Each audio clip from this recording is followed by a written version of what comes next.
All of this right here is something we haven't really given a proper test yet this year. We have tested the fire alarm system in this garage building.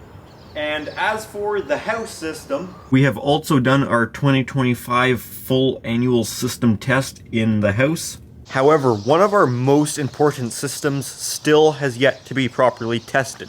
Well, kinda. We sort of tested it already. What I'm talking about here is our garage fire sprinkler system. Now, when I say we kind of tested it, that's because I opened this valve here just enough and just long enough to trip our flow switch and have that detected by our monitor module, setting off our garage fire alarm system. Now, that was more so just to test the functionality of the fire alarm system and not the sprinkler system itself. But there's a few things that I would like to do to this sprinkler system. It has now been over 2 years since I first installed this sprinkler system and first filled it up with water, and there are parts of the system that still have that original water in it. Now, is that actually a problem? Well, I don't know. I've had some comments saying that it's bad to have the water sitting in those pipes still for years like that, and I don't know if that's actually the case or not. However, I have yet to install this check valve or backflow preventer on this pipe here where the water first enters the sprinkler system. So what I'm hoping to do today is a couple things. Firstly, I want to drain the water out of these areas of the system which have likely never seen water flow through them. I would also like to do a test and make sure that if one of my sprinkler heads goes off, it's still going to trip the system. Our supply comes up through here, goes through this main valve, runs through this pressure gauge, then goes up to our flow switch, and I have this test/drain section that branches off where it can be drained to the outside and be used for a test. The pipe then travels up, goes into the ceiling, makes a turn, and hits our first sprinkler head right here. Now, where it hits the sprinkler head, it branches off right there for the first time. Part of the pipe continues straight down to this sprinkler head. However, the part that doesn't go straight down branches off down here into this room. Then comes down to this guy right here. Now, this is essentially the very last one on that run that originally branched off from this head here. But then what about that other one that continues straight from here? Well, after this sprinkler head, it then goes up. You can actually see the pipe, that black pipe traveling up, then heads straight up. And then it goes a couple different directions from there. For that, we've got to head up into the attic.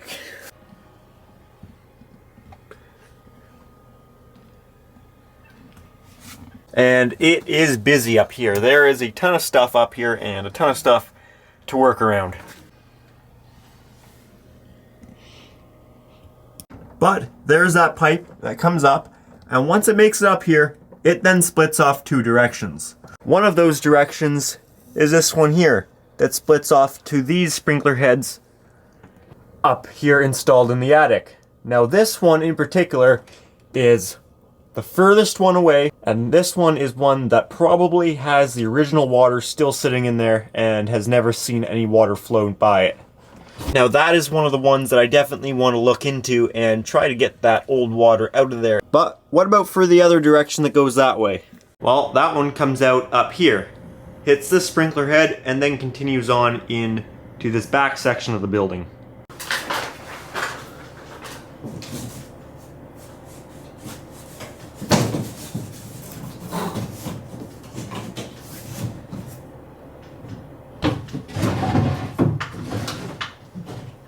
And once back here, it once again splits off a bunch of different ways. So let's take a look at how each of these heads are fed. The water comes in up there, drops down to this pipe here. Then it then goes straight up and back to this guy up here in this attic area. However, where it continues left and right at the bottom here, one of those splits off this way and then drops down and goes back here and eventually hits this head right there. Hits this head here installed in the bathroom. Now hopefully you're starting to see what I meant there's all these different sections of pipe that go off in all these different directions. I have done some sprinkler tests before, threaded my extension on that converts it to hose thread, and done my demonstrations where I've set off the same sprinkler heads I use in here to see how they perform where it's actually outside and I could do that. However, I've always chose a couple different locations, so I haven't got them all. And to be realistic, I'm never going to get each one unless I want to spend a whole lot of time to make sure that there's no old water sitting in any spot. However, that's not realistic. So what I'm going to do is just get some of the major spots where I'd like to drain that water out, and I'd like to test and see how it would actually set off the system. This is going to be not only our 2025 sprinkler test, but kind of the first time we've ever done one of these full sprinkler system tests. So first of all, let's sort of do the same test we did last time. And this will just show you how we would often do these tests, where we would set this off, and after the program delay, this would set the fire alarm system off. So I'll open up this guy. That trips the flow switch.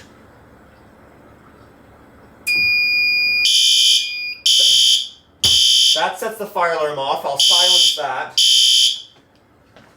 So you can actually hear all the water rushing through here. Actually, you can't hear it that much. But let's take a look outside.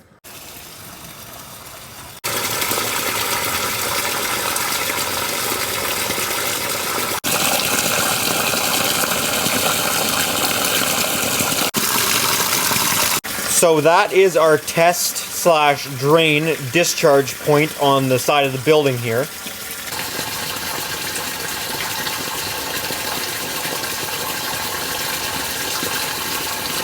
And that, of course, did set the fire alarm system off and did get water flowing. But that didn't do what we've just talked about with draining all the little bits of the system. So I'm going to shut this off, let this go back to normal. There, you heard that click, that went back to normal. So we can now reset the fire alarm system.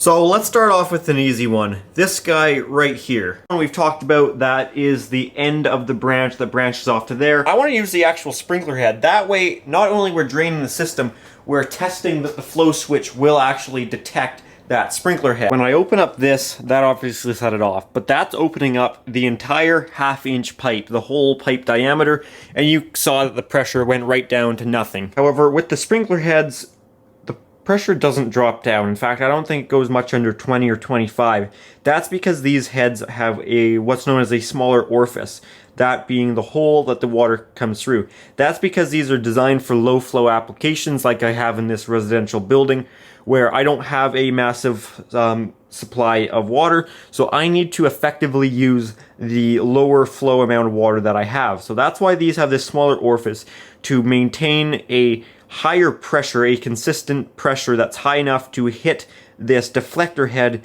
at a high enough velocity to spread the water out the proper 14 feet of coverage or whatever these are supposed to get. Because of that, the water won't be flowing as fast, therefore less water flowing through the flow switch. So theoretically, there's a chance that it wouldn't actually trip that flow switch. That's why instead of just putting a bucket under and draining it, I'm also going to put in this already activated sprinkler head, so it will also test that the flow switch will go off and replicate exactly what would happen if this sprinkler head was to actually activate. So let's get started. Firstly, we're going to shut off our system, and we're going to drain the system.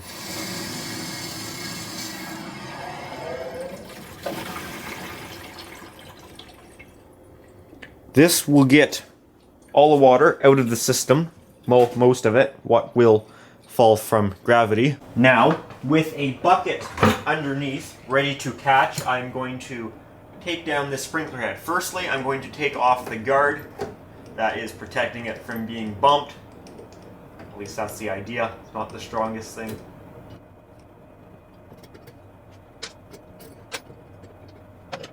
Then is what I'm going to do is to protect the sprinkler heads from being scratched and making them look bad when you put a wrench on them, is I've wrapped them in tape, unscrewing our sprinkler head. This one is sort of close to this cabinet, so I'm going to have to take a little bit of time here.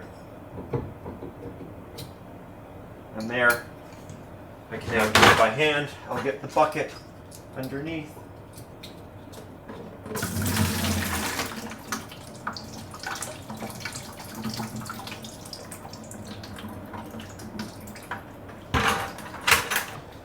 I'm going to install our activated head.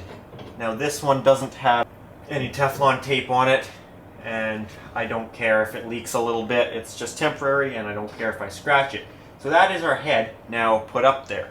Now, just while looking at it, I actually came up with an idea. I have this dust bowl to keep dust away when you're drilling big holes in the ceiling, but I think that would be a perfect guard so that we can actually still have some visibility. If I pull this little center bit out where the drill's supposed to go, look at that, like it's meant for it.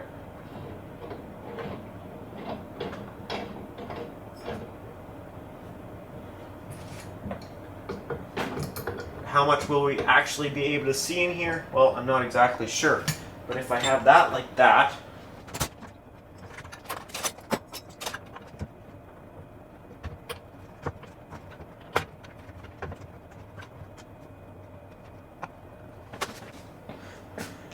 now I've got the bucket under it, and you can't see it perfectly, but I think it's going to be pretty waterproof, and I obviously can't run it for too long because I'm going to eventually fill the bucket up, and I think a slight mess might be inevitable with what we're doing today. But this is going to be fun. It's not only going to drain the system, but give us some good tests that we've been wanting to do. So I'm going to now close the drain valve, and as soon as we're ready to test, I'm going to open up our, well, first I'm going to do it slowly to, as much as we can, pressurize the system so we don't have a huge rush of water coming by. This guy, I'm going to leave it filling up as it currently is, so that once I see water, because the what am I trying to say here? Because, there we go. So we've got water coming out. So I'm now going to close it. So now because we have the drain closed, and this sprinkler head is higher mounted than our flow switch, as soon as I open that valve, that should give us a pretty realistic demo of just how the flow will come out of this sprinkler head. Alright, I'm going to open it up in 3, 2, 1.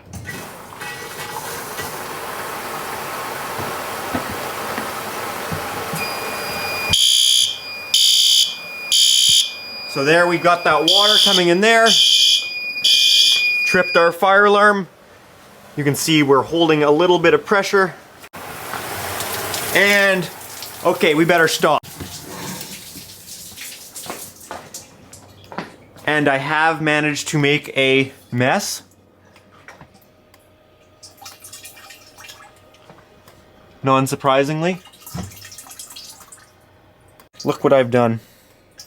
Oh well, as the bucket was this full. I think that's probably good enough of a drain for this one. Of course, that water is a lot less restricted than your garden hose or your regular sink, as that filled this bucket up quite a lot in a relatively short amount of time. So you can only imagine the mess if it wasn't contained in there at all and this was left going any longer. But anyways, we can now put that sprinkler head back. That's got that branch of line pretty well drained. Okay, I've got new tape on there, and I'm going to put this guy back. Okay, next up, because this one's going to be horrible and I want to get it done with, that's going to be that one in that far end area of the attic. Okay, I've switched over to filming with my phone since this is such a pain in the ass spot to get over there and climb over all this stuff. Obviously not going to be doing this one since that one's downstream of it, so any water will, so anytime that one gets activated, all the water from this one will go straight by it anyways, other than maybe a tiny bit in there, but I'm sure it would get disturbed around enough. Okay, time for me to make this horrible climb up here. It's like 18 inches of room. I would say if you were claustrophobic, you wouldn't like it, especially with all this stuff, because it's hard to get out of here. Kind of just gotta crawl around. I got my bucket of stuff with me up here. Okay. So, same thing, I'm going to start by unscrewing this guy.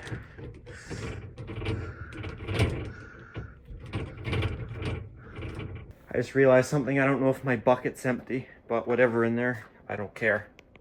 This one I can't do for long since I gotta get the bucket down from there.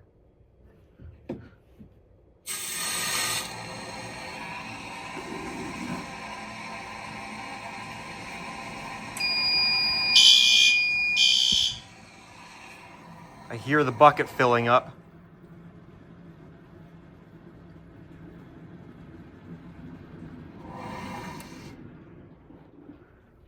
Okay, that should be good. We'll reset this. And I'm gonna head back over there and put that all back together.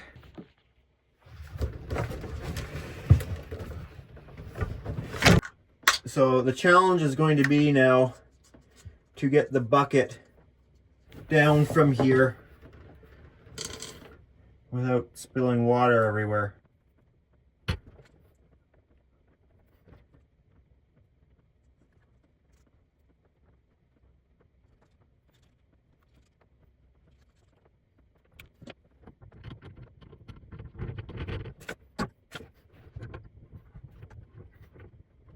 I put the lid on the bucket to get it out of there. Next up, I think I'm going to do this bathroom one here. I'm going to do something a little bit different. Okay, I need to get that guy off first. Unscrew this little guy. Okay.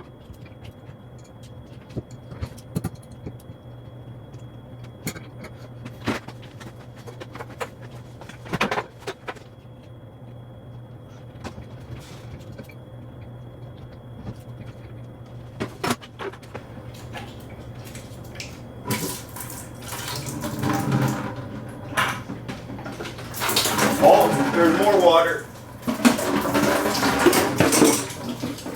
So the difference for this one is instead of putting that other sprinkler head in, I'm going to put this adapter thing that I've got here.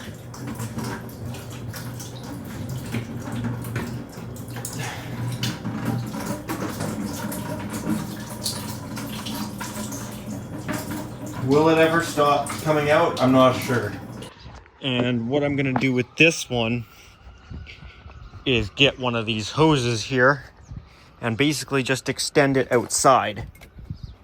This hose has a ton of kinks in it, so we'll see how this works.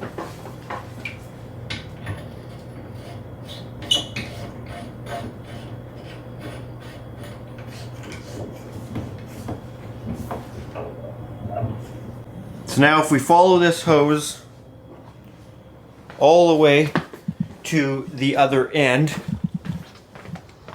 this hose might have frozen ice in it too, but if we follow it down to here, I've got this adapter for the other end, which again can goes from NPT to hose thread,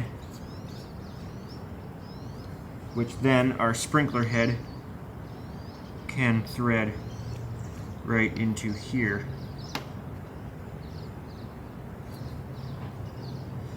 So now I'm going to slowly start opening this. Not enough to trip the flow switch, but again, same as we did earlier, enough till water starts coming out of here. And hopefully not major leaks. I hear water in there. We do have major kinks in this hose.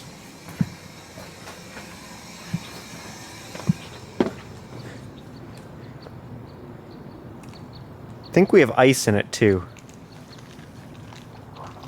There we go.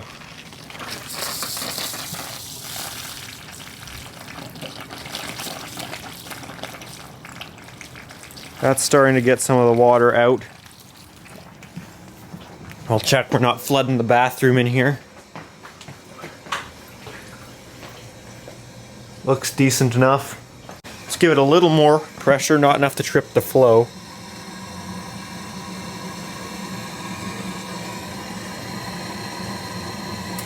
Oh, that tripped it. Go back a little bit. Okay, now let's give it full speed ahead. Oh, Is that off? No, that's fully on. So that tripped the flow.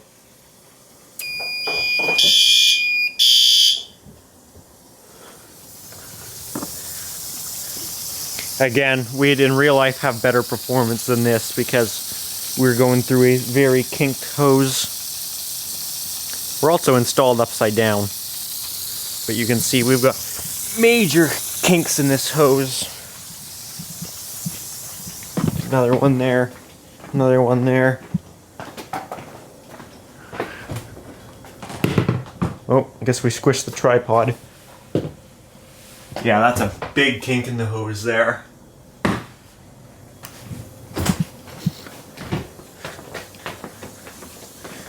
We do have more pressure than we had earlier too, so that also tells us we've got some kinks in the hose as we're closer to 30 pounds.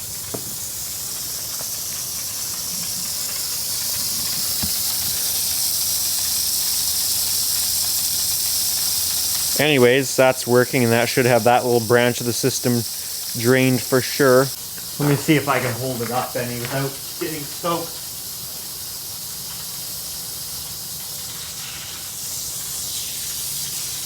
Oh yeah, you can see once that's on a ceiling, that would work better for sure.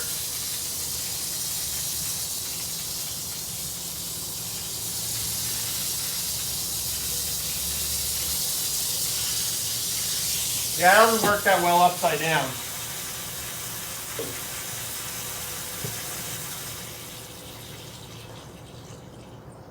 Definitely cover the bathroom. And then again, of course, we do have big kinks like that. So I'm going to reset our system here.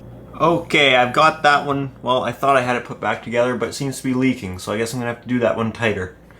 Now I've got that one back together. So now the only ones left with anything more than a couple feet of line that could have water in them for a while would be this one and the one in the attic. Those ones I'm going to leave alone though. I got the majority of that line with that bathroom one. I don't want to touch the one in the drop ceiling because every time I mess with it, it gets the drop ceiling tiles wet and makes a big mess.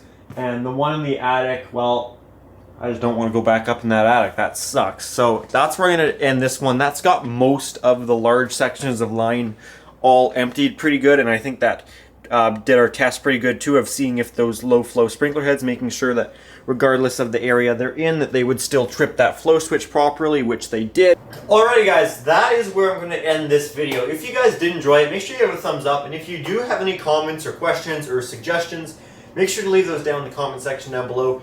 And if you do enjoy the channel, make sure to subscribe. Also, if you are interested, I do have an Instagram account at Pickle700 for bonus content, stuff posted earlier than you'd see it on the YouTube channel, that sort of thing. Alrighty guys, thanks for watching.